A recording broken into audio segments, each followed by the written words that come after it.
Tienes 10 millones de dólares para invertir. Un gestor de fondos te promete algo que ningún otro gestor te ha prometido nunca. Un 10% de rentabilidad cada año. Suba la bolsa o baje, sin excepciones. No una vez, no dos, todos los años, durante casi 2 décadas seguidas. Firmas y durante 20 años, cada extracto que recibes confirma exactamente lo que te prometieron.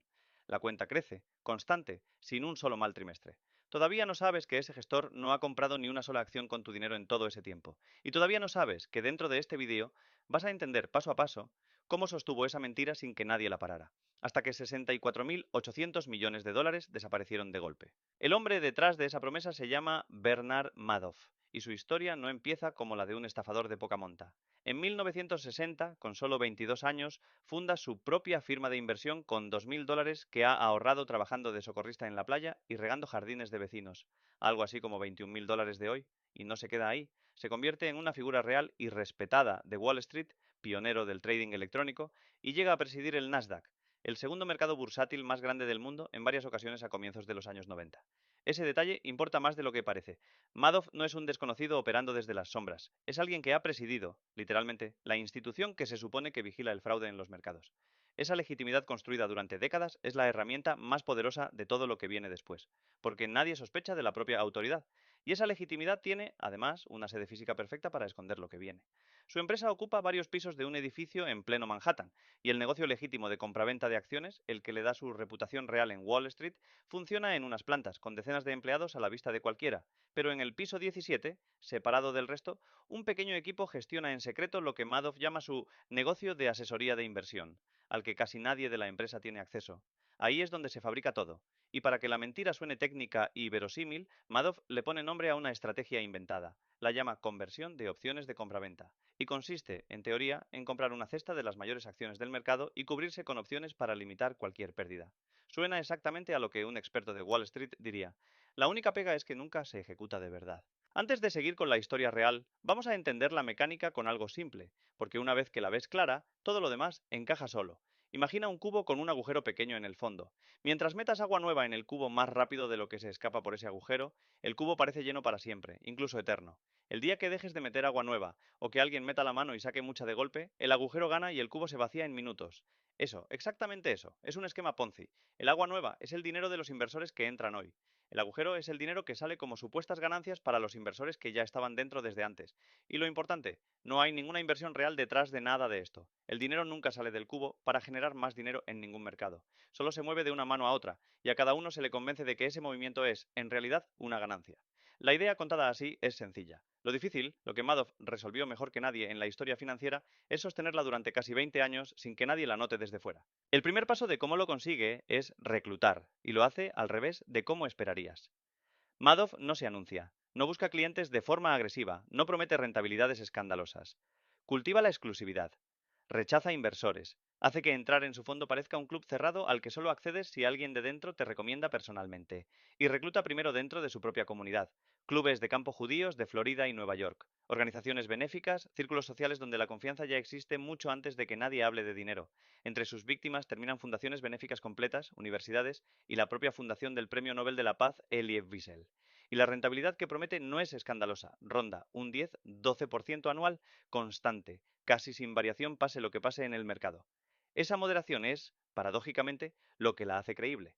Nadie que promete un 40% anual sigue pareciendo serio mucho tiempo. Un 10% constante, año tras año, sí. Y el reclutamiento no se queda dentro de un solo club social. Crece a través de lo que se conoce como fondos alimentadores, otras firmas de inversión que recogen dinero de sus propios clientes y lo canalizan entero hacia Madoff, cobrando una comisión por el camino. El mayor de esos fondos alimentadores llega a canalizar, él solo, varios miles de millones de dólares. Bancos internacionales como HSBC o el español Banco Santander terminan con miles de millones de exposición a través de fondos de este tipo, y entre las víctimas individuales aparecen nombres conocidos fuera del mundo financiero. El actor Kevin Bacon y su mujer, el director John Malkovich y el propio Elie Wiesel, que además de su fundación pierde también sus ahorros personales. Cuanto más grande y respetado es el nombre que ya confía en Madoff, más fácil es convencer al siguiente. El segundo paso es pagar con dinero nuevo, y es el que sostiene la mentira año tras año sin romperse. Los extractos que reciben los inversores están fabricados internamente, a mano, por un pequeño equipo que trabaja en un piso separado de las oficinas donde ocurre el trading real de la empresa. Ningún movimiento de los que aparecen en esos papeles sucede de verdad en ningún mercado del mundo. Cuando un inversor quiere retirar dinero, no se le paga con ganancias generadas por su propia inversión, se le paga, literalmente, con el dinero que acaba de depositar otro inversor nuevo esa misma semana. Mientras entre más dinero del que sale, el cubo sigue lleno y nadie hace preguntas. ¿Sabes cuántas veces investigó la Comisión de Bolsa y Valores de Estados Unidos a Madoff antes de 2008 con denuncias formales ya encima de la mesa? Al menos 8 veces, y ninguna encuentra nada. Porque desde 1999, un analista financiero llamado Harry Markopoulos lleva años enviándoles informes matemáticos detallados explicando que los retornos de Madoff son, literalmente, imposibles de conseguir con la estrategia que dice usar.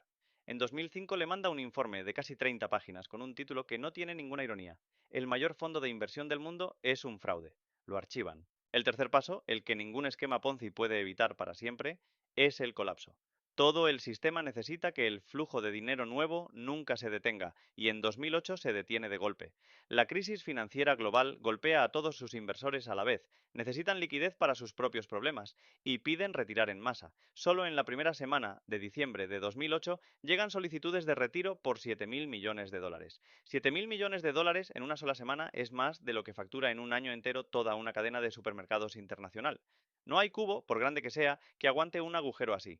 El 10 de diciembre de 2008, Madoff confiesa a sus propios hijos, Mark y Andrew, que su empresa es, en sus propias palabras, una gran mentira, esencialmente un esquema Ponzi. Sus hijos, que trabajan en la empresa pero dicen no saber nada del fraude, lo denuncian a las autoridades esa misma noche. Al día siguiente, el FBI lo arresta en su propio apartamento de Nueva York. En marzo de 2009, Madoff se declara culpable de 11 cargos federales. En junio de ese mismo año lo condenan a 150 años de prisión, la pena máxima posible, en parte para dejar un mensaje ejemplarizante al resto de Wall Street. El valor total que sus clientes creían tener en sus cuentas cuando todo colapsa es exactamente la cifra con la que empezó este vídeo, 64.800 millones de dólares, aunque ese número existe solo en el papel de unos extractos falsos. El dinero real invertido y perdido, sin contar esas ganancias ficticias, ronda los 20.000 millones. Pero el coste no es solo financiero. Exactamente 2 años después del arresto de su padre, el 11 de diciembre de 2010, su hijo Mark se quita la vida. Madoff muere en prisión en abril de 2021, 12 años después de la condena. Y Harry Markopoulos, el analista al que nadie escuchó durante 9 años seguidos, termina siendo la prueba de que el fraude nunca fue invisible. Era simplemente cómodo de ignorar. La magnitud real del daño se mide también en personas, no solo en dólares. Se calculan alrededor de 37.000 víctimas repartidas en más de 130 países, desde fundaciones benéficas hasta jubilados que habían puesto ahí toda su pensión. Un administrador judicial, nombrado específicamente para perseguir el dinero perdido, pasa más de una década demandando a fondos alimentadores y a inversores que habían retirado ganancias ficticias, y logra recuperar y devolver más de 13.000 millones de dólares del dinero real invertido, uno de los mayores procesos de recuperación de activos de la historia financiera.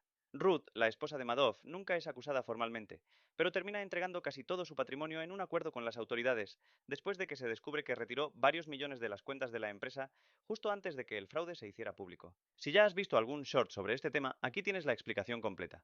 Y de esta historia se pueden sacar 3 verdades que atraviesan cualquier esquema Ponzi de la historia, no solo el de Madoff. Primera, ninguna inversión real da exactamente lo mismo todos los años, suba o baje el mercado. La consistencia perfecta no es la señal más tranquilizadora, es la más sospechosa. Segunda, si hace falta pertenecer a un club para poder invertir, esa exclusividad no es un filtro de calidad, es un mecanismo de confianza que sustituye a la comprobación real. Tercera, que te paguen hoy no demuestra que tu inversión funcione, demuestra, como mucho, que alguien más acaba de meter dinero en el cubo. Esto es una reconstrucción de hechos públicos y ya documentados, no asesoría de inversión. Solo la historia de cómo una mentira, contada con la suficiente calma, puede sostenerse durante 20 años delante de todo el mundo.